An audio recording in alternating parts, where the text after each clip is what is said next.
오늘 우리가 함께 나누실 말씀은 신약성경 고린도전서 15장 3절 4절입니다. 고린도전서 15장 3절 4절 말씀. 내가 받은 것을 먼저 너희에게 전하였노니 이는 성경대로 그리스도께서 우리 죄를 위하여 죽으시고 장사 지낸 바 되셨다가 성경대로 사흘 만에 다시 살아나사. 아멘. 어제는 우리가 부활절을 맞이하여 하나님 앞에서 기쁨의 예배를 드렸습니다. 부활은 기쁨과 소망, 그리고 무엇보다 승리를 의미합니다. 죽음을 이기고 승리하신 예수님으로 인하여 우리도 죽음을 두려워하지 않고 담대하게 살아갈 수 있습니다. 그런데 초대교회 성도들은 예수님의 부활을 어떻게 이해하였을까요? 우리가 오늘 읽은 신약성경 고린도전서에서 우리는 그 단서를 찾을 수 있습니다. 고린도전서 15장 3절 4절에 보면 여기서 두 번 반복되어 성경대로라는 표현이 나옵니다. 여기서 말하는 성경은 구약 성경을 의미합니다. 3절에 나온 첫 번째 성경대로는 그리스도께서 우리 죄를 위하여 죽으셨다는 것인데, 이것은 구약 성경에서 실제로 이사야 53장 6절과 같은 곳에서 발견할 수 있습니다. 그런데 문제는 4절에 나오는 두 번째의 성경대로에 있습니다. 성경대로 사흘 만에 다시 살아나사. 구약에서 부활에 관한 구절을 찾기 쉽지 않은데, 여기서는 사도 바울이 성경대로 구약 성경에 사흘 만에 다시 살아났다라는 말씀을 발견할 수 있다라고 말하는 것처럼 보이기 때문에 그렇습니다. 특히나 메시아의 부활을 예언하고 있는 구약 성경의 구절은 더욱 찾기 어렵습니다. 그렇다면 바울이 고린도전서 15장을 쓰면서 머릿속에 둔 구약의 말씀은 무엇이었을까요? 안타깝게도 말씀에 직접적으로 나와 있지 않아서 구체적으로 그것이 무엇이었는지 알 수 없습니다. 그러나 우리는 다른 말씀에서 이것이 무엇이었는지를 추측해 볼 수는 있습니다. 신약 성경이 기록된 순서로 보면 부활에 대한 최초의 기록은 고린도전서를 쓴 사도 바울이지만, 성경 이야기의 순서로 보면 부활에 대하여 최초로 설교한 사람은 바로 사도 베드로입니다. 사도행전 2장에서 오순절날 성령 하나님의 임재를 경험한 초대교회 그리스도인들을 대표하여 베드로는 긴 설교를 하고 있습니다.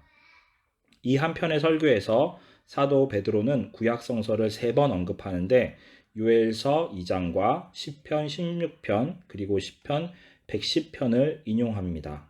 그러면서 오순절 성령 임재와 예수님의 부활 그리고 승천을 설명하고 있습니다. 베드로는 이 중에서 시편 16편에 나오는 다윗의 고백을 언급하면서 이 고백이 예수님의 부활에 대한 예언이라고 설명합니다. 사도행전 2장 29절부터 32절 말씀입니다. 형제들아, 내가 조상 다윗에 대하여 담대히 말할 수 있노니 다윗이 죽어 장사되어 그 묘가 오늘까지 우리 중에 있도다. 그는 선지자라. 하나님이 이미 맹세하사 그 자손 중에서 한 사람을 그 위에 앉게 하리라 하심을 알고 미리 본 고로 그리스도의 부활을 말하되, 그가 음부에 버림이 되지 않고 그의 육신이 썩음을 당하지 아니하시리라 하더니, 이 예수를 하나님이 살리신지라. 우리가 다 이 일의 증인이로다. 사도 베드로가 시편 16편을 이렇게 해석하는 것은 사실 굉장히 놀라운 것입니다. 왜냐하면 원래 시편 16편은 부활과 큰 관련이 없는 말씀이기 때문입니다. 일반적으로 부활은 죽었다가 다시 살아나는 것을 의미합니다. 그런데 시편 16편은 죽었다가 살아난다는 의미보다는 오히려 죽지 않도록 보호되는 것을 의미하고 있습니다. 우리가 잘 아는 것처럼 다윗은 어린 시절부터 목숨을 건 전쟁과 위협을 많이 경험하였습니다. 골리앗과 싸웠으며 사울 왕에게 쫓겼고 나중에는 아들의 반란을 겪기도 하였습니다. 그런 그에게 하나님께서 주신 확신이 있었는데, 그것은 바로 하나님께서 자신을 죽지 않도록 보호해 주실 것이라는 확신이었습니다. 물론 이것은 영원히 죽지 않을 것이라는 의미는 아니었으며 단지 외부의 위협으로 인하여 예상치 못하게 갑자기 죽음을 맞이하지는 않을 것이라는 의미였습니다. 실제로 다윗은 그 모든 긴박한 위기의 순간에도 불구하고 결국 하나님께서 허락하신 모든 수명을 다 누리고 평안 가운데 죽음을 맞이하였습니다.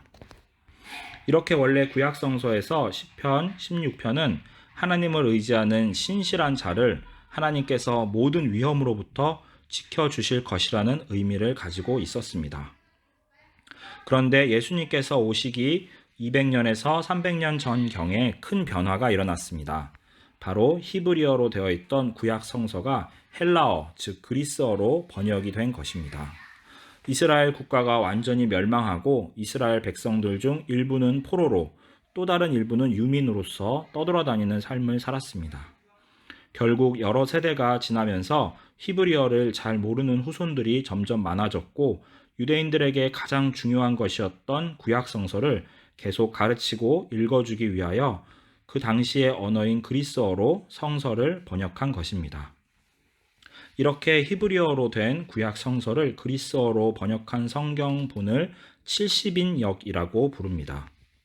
바울이나 베드로와 같이 예수님의 제자들이 설교를 하거나 신약 성서를 기록할 때 그들은 그리스어를 사용하여 말씀을 전하고 신약 성서를 저술하였습니다. 그리고 그러면서 구약 성서를 인용할 필요가 있었을 때 자연스럽게 70인역으로 번역된 구약 성서를 사용하였습니다. 그런데 70인역으로 번역된 시편 16편에는 썩지 않을 것이라는 의미가 새롭게 추가되었습니다. 다시 말해서 단순히 죽지 않고 보호될 것이라는 원래의 의미가 이제는 죽더라도 썩지 않을 것이라는 의미로 새롭게 확장이 된 것입니다. 이 차이는 매우 중요합니다. 다윗에게는 하나님께서 자신을 지켜주셔서 죽음에 이르지 않도록 해주실 것이라는 확신이 있었습니다. 그런데 이제 예수님께서는 설령 죽음에 이르더라도 그것이 끝이 아니라 다시 살리셔서 생명을 맛보도록 하실 것이라는 확신으로 바뀐 것입니다. 둘 모두 하나님을 향한 확신이라는 측면에서는 동일하지만 그 확신의 강도와 수준은 더욱 높아진 것입니다. 우리에게는 하나님께서 우리를 지켜주실 것이라는 믿음이 있습니다. 하나님께서는 우리를 보호해 주십니다. 하나님께서는 우리의 기도를 듣고 응답해 주십니다. 하나님께서는 우리의 길을 평탄하게 하시고 우리의 삶을 형통하게 해 주실 것입니다. 이것은 다윗이 가졌던 믿음과 비슷합니다. 그러나 그렇다고 해서 우리에게 있는 모든 문제들이 언제나 잘 해결되는 것은 아닙니다. 마치 예수님께서 결국 십자가의 죽음을 피하지 못하고 죽임을 당하셨던 것처럼 우리의 삶에도 실패와 절망과 모든 소망이 끊어지는 것과 같은 때가 있습니다.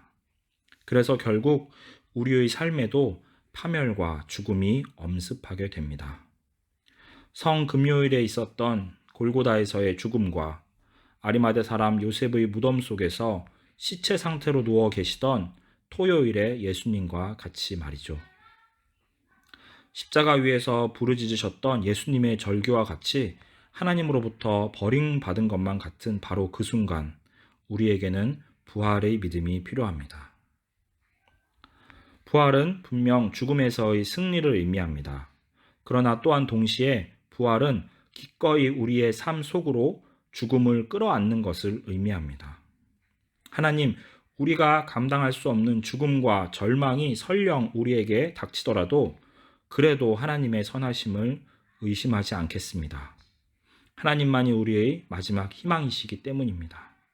이러한 고백이야말로 예수님을 따라 부활의 삶을 살아가는 우리가 가져야 할 믿음이라고 생각합니다.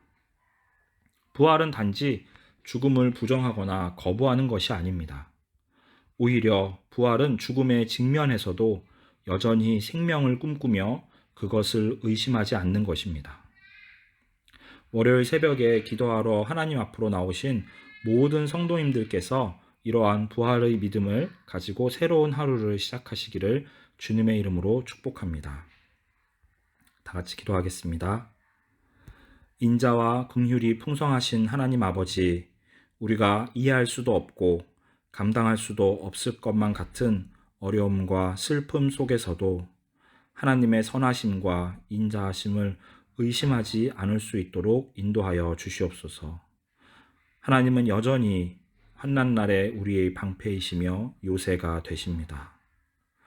우리가 하나님만을 의지하오니 우리가 부활의 삶을 경험하도록 인도하여 주시옵소서. 예수 그리스도의 이름으로 기도하였습니다. 아멘.